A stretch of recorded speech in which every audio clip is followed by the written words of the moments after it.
All right, today we are in Revelation, chapters 12 and 13. We have been in the book of Revelation for 6 weeks now. This is the 6th week that we've been doing this. And the whole book of Revelation is a book of visions. And the first vision that we encounter in Revelation is this grotesque, terrifying-looking Jesus who tells the prophet to write these letters to these 7 different churches. And in these letters, Jesus encourages those who are faithful to continue being faithful, and he rebukes those who are unfaithful and admonishes them to repent and turn their lives around. And then we have this vision with the throne room of the universe where God is seated on the throne, and there's this scroll that no one is worthy to open, sealed with 7 seals. And there's a lamb who's been killed and resurrected, and he is worthy to open the scroll and read what's inside. And then we saw what happens in between the resurrection of the Lamb and him opening the scroll. There's lots of terrible things, war and death and chaos, and this is just what life is like in between the resurrection and the opening of the scroll. And then last week we looked at the 7 trumpets, which the 7 trumpets bring the Egyptian plagues on steroids as warnings, urging the whole world now, not just Egypt, the whole world to repent.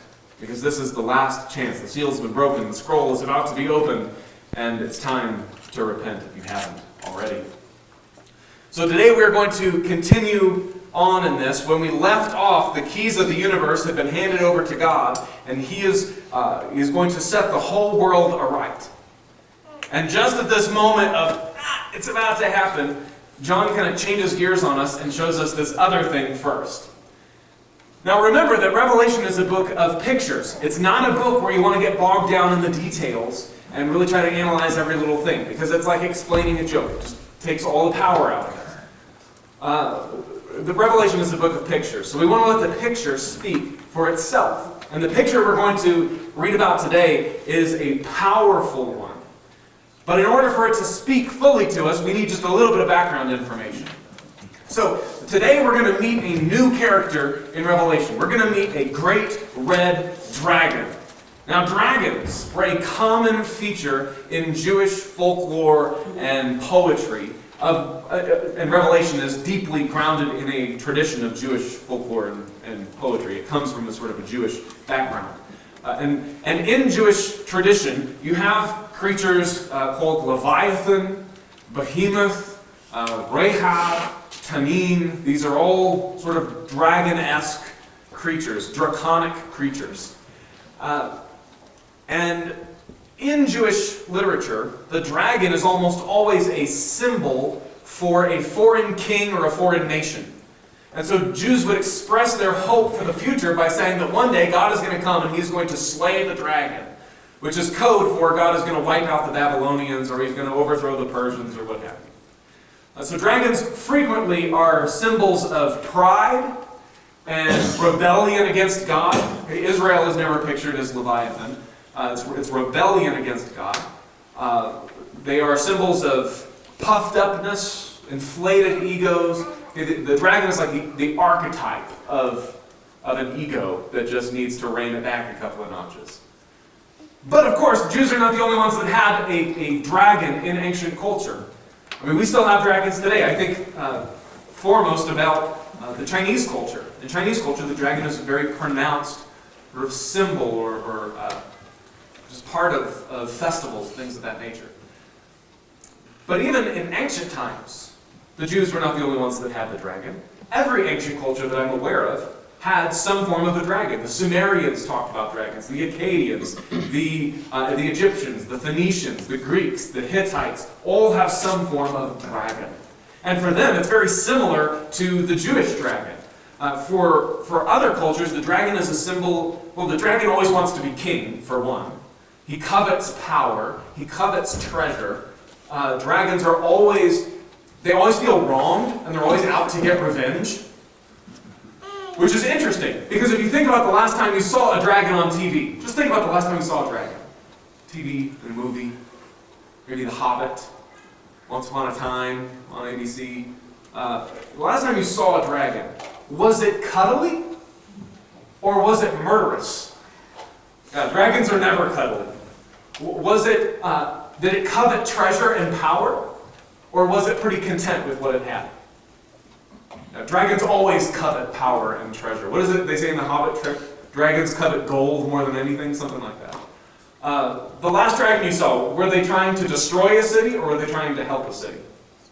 Trying to destroy it, right? Because this is what dragons do. The dragon is the archetype of revenge. They always go wrong. They always feel like they've been kicked out of power. For example, there's this ancient story that the Greeks would tell about Zeus. Okay, Zeus, you've heard of Zeus, yes? Zeus is the chief of the gods, the king of the gods.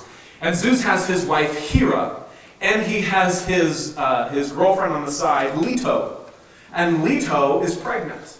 And Hera doesn't like this. And so Hera calls on a dragon named Python. Now Python, his job is to guard the oracle at Delphi, which if anyone saw 300, or the Battle of Thermopylae, the king goes to consult the oracle at Delphi. Things start to come together for some of you. Okay, the Python, his job is to guard this oracle, and Hera calls on him to pursue Leto. Because Leto's over here, she's about to give birth, and the dragon pursues her, and she escapes, and she gives birth to Apollo. You've heard of Apollo, yes? It's not just a spacecraft. Okay, Apollo. This is the birth story, the nativity of Apollo. When he's born, in the next few days, he then turns around and goes to attack Python back at the oracle, and he slays the dragon, and he takes this position of power from him. Okay? So that's just one of the stories. So there's this kind of common story of dragons who are pursuing, and they're angry, and they're murderous, and then they covet this position of power. And that's a very, very common kind of dragon story. But dragons are not the only monster in Jewish literature. We talked about a couple. But for example, in Daniel chapter 7, Daniel sees 4 monsters that come up out of the sea. And they're not dragons. One of them looks like a lion. And this lion used to have wings. So it kind of looks like a griffin. Is it griffin or griffin? I forget. One's a name and one isn't. It's a lion that had wings, and the wings have been ripped off. And now the lion walks around on 2 legs, like a person. The second monster that comes up looks like a bear, but I forget, there's something with his paws, that he has terrible claws or something like that. And then the third one is a leopard, but it's a 4-headed leopard with wings. And then the fourth monster has 10 horns. So you've got a lion, kind of, and a bear, kind of, and a leopard, kind of, and 10 horns. And none of these none of them are dragons, but they are monsters. And what we need to know is that monsters always stand for something else.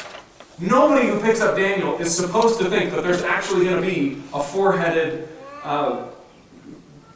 leopard coming out of some ocean somewhere that's going to attack people. Okay, it's clearly a symbol of something else. In Daniel, monsters are symbols of foreign nations. So I think those are supposed to stand for like Babylon and Persia and the Medes and Greece. I think those are the 4 kingdoms that those monsters represent. But they represent these kingdoms. And so that's sort of our background. I want us to get into the world of monsters because that's where Revelation is going to take us today. Revelation 12, beginning in verse 1. A great and wondrous sign appeared in heaven. A woman clothed with the sun, with the moon under her feet, and a crown of 12 stars on her head. She was pregnant and cried out in pain as she was about to give birth. Then another sign appeared in heaven, an enormous red dragon with 7 heads and 10 horns and 7 crowns on his heads. His tail swept a third of the stars out of the sky and flung them to the earth. The dragon stood in front of the woman who was about to give birth so that he might devour her child the moment it was born. She gave birth to a son, a male child, who will rule all the nations with an iron scepter. And her child was snatched up to God and to his throne. And the woman fled into the desert to a place prepared for her by God, where she might be taken care of for 1,260 days, which we're starting to get real used to that number in Revelation. Okay, so you have this dragon who has 7 heads, and what is he wearing on his heads? Crowns. Because he covets power, right? He wants to be king. Dragons always want to be king. So he has these crowns, and there's this pregnant woman, and he pursues the pregnant woman, and she gives birth, and the son is snatched up to heaven like Enoch or Elijah. He just is gone. So we kind of skip his whole life, because the life isn't important for the vision. You have the birth, and you have this ascension, and the dragon has been defeated. And I see some similarities there between this story and the story of Leto and Python and Apollo, but I don't think that one is based on the other. The story of Apollo predates Revelation by like several hundred years, but I don't think that John is basing this on that. I think that the story of the dragon who pursues a newborn that poses a threat to his kingship is probably just a common kind of story in dragon literature, something that multiple authors might use. So the dragon pursues this woman, she gives birth, and the son ascends, and he is one day going to rule all the nations with an iron scepter, an unbreakable scepter. Not just the whole, I would imagine it's not even just the whole world, it's the whole universe. He will rule with an unbreakable scepter. Now, moving on, verse 7. And there was war in heaven. Michael and his angels fought against the dragon, and the dragon and his angels fought back. But he was not strong enough, and they lost their place in heaven.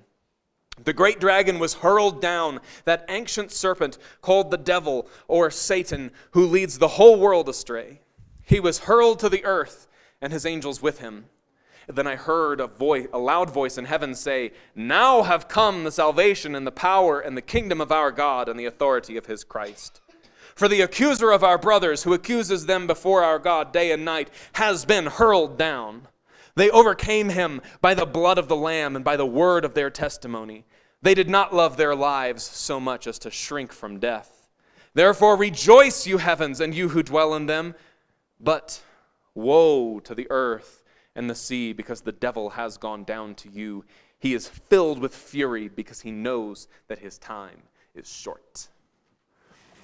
So, this dragon pursues this child who is born, who is the child? Jesus. Okay, in case that was fuzzy, the baby is Jesus.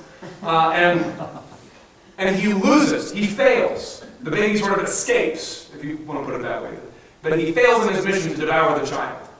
And then this war breaks out, and you've got the dragon and his forces on one side, and you've got the archangel Michael and his forces on the other side, and they duke it out for about 3 words before the dragon falls. He fails a second time, and he is hurled to the earth. And then there's the song that interprets this event for us. The song says that this is good and bad.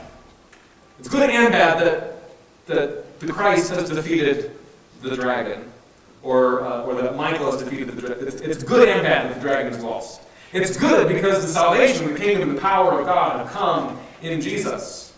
It's good that Satan lost and that he no longer poses a threat to the reign of Christ and that he can do nothing to prevent the reign of Christ. That's good.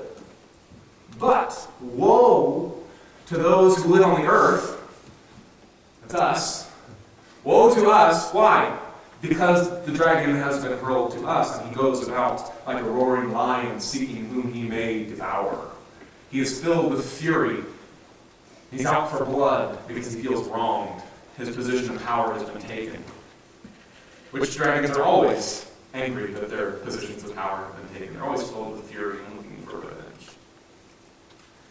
Okay, what we need to get out of that, if you get nothing else out of the story so far, it is that the dragon does not belong on the earth. This is a bad thing. Satan being on our home planet is not part of the plan. It is not good. It is not normal. It is unnatural. The earth is supposed to be a Satan-free environment, but it's not. He has been hurled down because he has lost this cosmic battle. Something cosmic and spiritual has happened at the ascension of the Lord. That made Satan really, really, really mad. And he wants blood. Now, moving on, verse 13.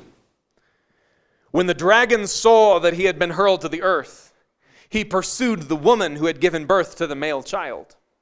The woman was given 2 wings of a great eagle so that she might fly to the place prepared for her in the desert, where she would be taken care of for time, times, and half a time, out of the serpent's reach. Then from his mouth the serpent spewed water like a river, which what normally comes out of a dragon's mouth? Fire. Okay. He spews water like a river to overtake the woman and sweep her away with the torrent. But the earth helped the woman by opening its mouth and swallowing the river that the dragon had spewed out of his mouth. Then the dragon was enraged at the woman and went off to make war against the rest of her offspring, those who obey God's commandments and hold to the testimony of Jesus. And the dragon stood on the shore of the sea. So, you have this dragon who's pursuing this woman. She gives birth to a son who's going to rule the nations. So he loses. And then he gets into this war with Archangel Michael. And he loses again. And he's banished to the earth. And now, here on the earth, he's seeking whom he may devour. And he runs around trying to pursue this woman. And what makes this vision really difficult is it's really hard to decipher who the woman is. But at the same time, we don't want to decipher. We don't want to decode Revelation. Revelation isn't a book of decoding. It's a book of pictures. And so he's pursuing this woman, and he can't seem to have his way. He wants the baby first, can't have the baby, so he goes after the woman. Can't seem to have the woman because the earth itself is on her side. And then he turns his attention to those who follow Jesus. So why do bad things happen to us? Why does life itself seem to be pitted against us? Why are there terrible things that happen even to the saints? Why? We've got several answers to this in Revelation, but the answer here is because Satan knows that he's running out of time, and he's ticked, and he wants to take down as many people with him as he can, just out of spite. It's rude, really. Now, this first scene sort of ends with the dragon on the shore of the sea. And so I imagine this big 7-headed dragon going like this and raising these monsters up out of the sea. Because the dragon has sidekicks. He's on his way to try to oppress God's people. And he doesn't necessarily do it himself. He has these minions that do it for him. The first one is in chapter 13. John says, I saw a beast coming out of the sea. He had 10 horns and 7 heads with 10 crowns on his horns, and on each head a blasphemous name. The beast I saw resembled a leopard, but had feet like those of a bear and a mouth like that of a lion. The dragon gave the beast his power and his throne and great authority. One of the heads of the beast seemed to have had a fatal wound, but the fatal wound had been healed. The whole world was astonished and followed the beast. Men worshipped the dragon because he had given authority to the beast. And they also worshipped the beast and asked, who is like the beast? Who can make war against him? The beast was given a mouth to utter proud words and blasphemies and to exercise his authority for 42 months, which is 1,260 days, 3.5 years. It's always the same. He opened his mouth to blaspheme God and to slander his name and his dwelling place and those who live in heaven. And he was given power to make war against the saints and to conquer them. And he was given authority over every tribe, people, language, and nation. All inhabitants of the earth will worship the beast, all whose names have not been written in the book of life belonging to the Lamb that was slain from the creation of the world. He who has an ear, let him hear. If anyone is to go into captivity he will go. If anyone is to be killed with the sword he'll be killed. This calls for patient endurance and faithfulness on the part of the saints. Okay, so the dragon, standing on the shore, summons this, well, it doesn't say that he summons, but I picture him summoning this monster who has 10 horns and looks like a leopard and a bear and a lion. Okay, first thing I want you to notice there is it looks a whole lot like Daniel's vision. Remember, Daniel sees 4 beasts, a lion, a bear, a leopard, and 10 horns. And these each represent different empires. And now it's almost like those 4 have been mashed together and just kind of rolled into one. And they're coming out of the sea, the same way Daniel's came out of the sea. So I want us to notice that. This monster is given authority, he's given power, he's given a throne. So he has some sort of political something. He has some sort of clout politically. And people are told to worship, to bow down. And everybody does. Everybody loves the beast. Everybody thinks the beast was great. And they sing his praises. And what they don't realize is that the beast is actually worshiping the dragon. And so it's like the switcheroo. People don't realize what's going on. This monster seems to represent empires. Because remember, monsters always represent something. I think this represents an empire. But I don't know that it's a particular empire. Now, remember, John is writing in a particular day and time and place to a particular people about the things going on in their own day. He writes something that they can understand. And so when he talks about a beast, I think there's a very clear idea of who the beast is. But at the same time, this is a perpetual thing. There are always monsters. There are always powers, political, there are always thrones telling you to bow down. That get the unqualified praise of people. And what John is telling us is essentially don't bow down to that. That's a monster. It may not look like it. It just looks like a person with a name and a social security number, but actually, it's a monster. Okay, so there are two sidekicks. The first one comes up out of the sea. The second one comes up out of the land in verse 11. Then I saw another beast coming out of the earth. He had two horns like a lamb, which, by the way, Daniel has the vision of the four beasts, and then he has a vision of a lamb and a goat that are sparring. Okay, he had two horns like a lamb, but he spoke like a dragon. He exercised all the authority of the first beast on his behalf, and made the earth and its inhabitants worship the first beast, whose fatal wound had been healed. And he performed great and miraculous signs, even causing fire to come down from heaven to earth in full view of men. Because of the signs he was given power to do on behalf of the first beast, he deceived the inhabitants of the earth. The first beast doesn't deceive, this one deceives. He ordered them to set up an image in honor of the beast, who was wounded by the sword and yet lived. He was given power to give breath to the image of the first beast, so that it could speak and cause all who refused to worship the image to be killed. He also, this is big, he also forced everyone, small and great, rich and poor, free and slave, to receive a mark on his right hand or on his forehead, so that no one could buy or sell unless he had the mark. We call this the mark of the beast, which is the name of the beast or the number of his name. This calls for wisdom. If anyone has insight, let him calculate the number of the beast, for it is man's number. His number is what? 666. Okay, so you have the first monster. The first monster seems to be some kind of authority system that demands allegiance, and people just think it's great. The second monster gives life and breath to the first one. It's only because the second monster is around that the first one survives.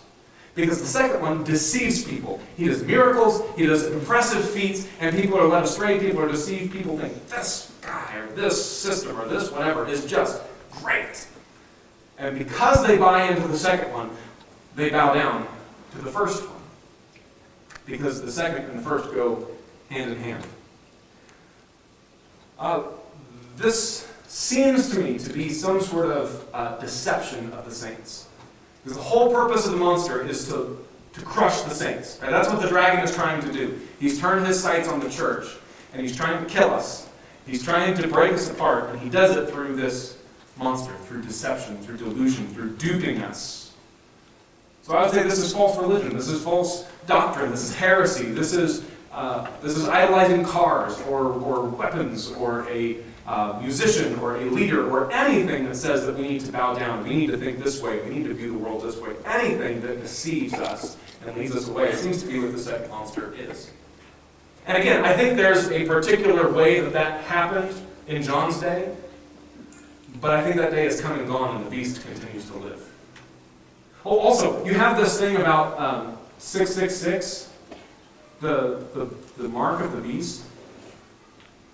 I remember being in middle school, and seeing locker number 666 and passing it on my way to home ec, 6th grade. 6th grade of all grades. I remember passing this locker and feeling like whoever had that locker was cursed.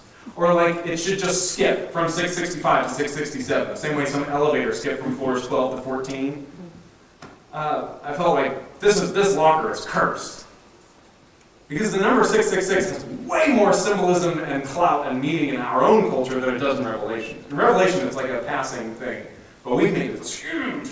You go to McDonald's and you place an order and it comes out to $6.66 and you're like, it's the apocalypse! I'll supersize. Because it's almost like our culture is afraid of the number 666. But for John, it's just a number, and it's a number that represents a name. Probably Emperor Nero is most likely what it means. But don't get hung up on that. It is not that big of a deal. So anyway, when you worship the second beast, it marks you. This is what John tells us. The beast marks you. How does it mark you? Does it place a burn mark on your forehead, or is it a microchip? Is it the Jack Van Impe? I don't know how you say that. I forget. There's some guy that had a television series talking about what the mark of the beast was, and it was always changing. Some microchip in your brain or something. What is the mark of the beast? Well, what's the evidence that you worship this delusion? Is it a vocabulary that you use around the guys, but you would never use it at church? Is it pride, slander, gossip, adultery? Is it foolishness? I mean, I think any number of these things, when you do them, people can look at that and say, that person doesn't worship the Lamb, that person worships the beast. And they say they worship the Lamb, but actually, their behavior says otherwise. It's a mark, it's a visible representation of who it is that you actually follow. And if you don't receive the mark of the beast, if you actually don't live that way, it makes life difficult. Because it makes you weird, and it makes you expendable, and it makes you too idealistic. That's not how the world actually works. The beast runs the world, not the Lamb. Well, and actually, the kingdom has been handed over to the Lamb. And so I live in that kingdom, not this one. So we have these great creatures, this dragon and his two minions that are coming to do war against the church. Now remember, Revelation, written to a particular people in a particular time, about particular things going on in their own day. I think this had a very specific fulfillment in his own day. I think Satan, or the dragon is Satan. He says that explicitly. And the child is Jesus. I don't think that's hard to figure out. The first beast seems to be the emperor, whoever the emperor was at the time, probably Emperor Domitian. The second seems to be the emperor cult that demanded you worship the emperor. But those days have come and gone, and the beasts continue to work. They sort of swapped out like a cicada. They have swapped out and taken on a new shell. Do cicadas do that? Am I calling locusts? I don't know. It's been too long. I used to live in the South-ish. But it's almost like a snake. There you go, a snake shedding its skin. As this monster takes on new forms all the time. And so this is the part where we look up from our Bibles, and we look at the world around us, and we say, okay, so where is the dragon today? And who is the monster today? What is telling me, or who is telling me, that I need to bow down? That I need to be this way? When actually the Lamb is telling me something else. Where am I being told that I need to pledge my allegiance to this other thing? And then we start to think about those questions. I begin to wonder if our brothers and sisters from Ephesus and Smyrna and Pergamum and Sardis and Philadelphia, Laodicea, Thyatira, if they were here and they could tell us something about the dragon and his minions, what would they say to us? Having gone through the ringer, and having some of them survived and some of them didn't, well, I say survived, they all eventually didn't, because it's a long time ago. But what would they say with hindsight? I think one thing they would say is this: that life is hard, and following Jesus makes it harder.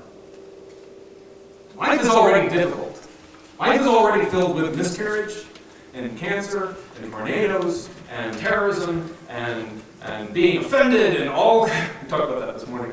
All these different things kind of make life hard. And when you choose to follow the Lamb, that doesn't make it easier. I mean, it makes it easier in some ways, but there's a whole lot of ways where it makes it harder. Because when you take a stand for, you're also taking a stand against. And when I stand up and say, I follow the Lamb and I do not worship the beast, those who worship the beast, incidentally, they're the ones who have all the power. Because the beast is the one who has the throne, and he has the sword, and he can bring the hurt. But I think that our brothers and sisters who have walked this road before us would say, yeah, following Jesus makes it harder. But I also think that they would say don't give up. And don't bow down. Never give up. Never surrender. I think they would tell us not to bow down, which the world tells us to bow down. We come across this all over the place. You can't walk through a supermarket without being told that there's something you need to bow down to. And there's something that you need. Or there's something that you need to become. You need to look a certain way, or you need to believe a certain thing, and you need to fit into this particular framework. We're told that all the time. And our brothers and sisters were also told, you need to fit into this particular framework because this is what the beast tells us to do. And I think they would say, don't give up. You can make it. You can actually do it. You don't have to live that way. You don't have to believe that. You don't have to bow down. There is another way. Now, you might get trampled. You might wind up on a cross. Who knows? But you don't have to do that. Following Jesus sometimes leads to a cross, and if that happens, so be it. But you don't have to do that. Don't give up. Don't bow down. And the last thing I think they would tell us, it's worth it. It's worth it. There is a great cloud of witnesses surrounding the throne of the universe who have gone this road before us, and now they are there. And now they see the throne. And some of them are satisfied. For some of them, that was probably enough. That's all they needed. There are others who continue to have angst and say, how long, sovereign Lord, will you true till you crush our enemies?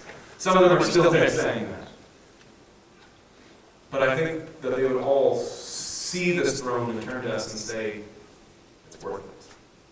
The sacrifice, the ridicule, the being beaten down, it's worth it. In the end, it's worth it. Even if we get there and we still have questions, we still have unresolved struggles, it's going to be worth it. I think they would tell us that in hindsight. So you might be hanging on by a thread. You go out this week, I'm just barely hanging on. Don't give up. Following Jesus makes it hard, but don't give up. It's going to be worth it. This is what I see in Revelation. Next week I won't be here, the 19th, when we have Edmund here. We're going to be skipping a few chapters. We'll cover chapter 17, 18, and 19, Lord willing. But first, let me close this in prayer. Lord, we love you. We love your word. We are grateful for your servant John, who would record this book for us, and for the saints that have walked this road ahead of us. For all the masses of nameless faces that were slaughtered, that were fed to lions and cut in half and burned alive, and all kinds of things. Father, we are grateful for them because your church is built on their blood. Lord, we pray that you would give us the tenacity to fill their shoes, to continue walking this road. Lord, we pray that you would give us the wherewithal to pay attention to the example that they have set for us. Lord, we pray for strength to stand up against the dragon, and to stand up against these monsters.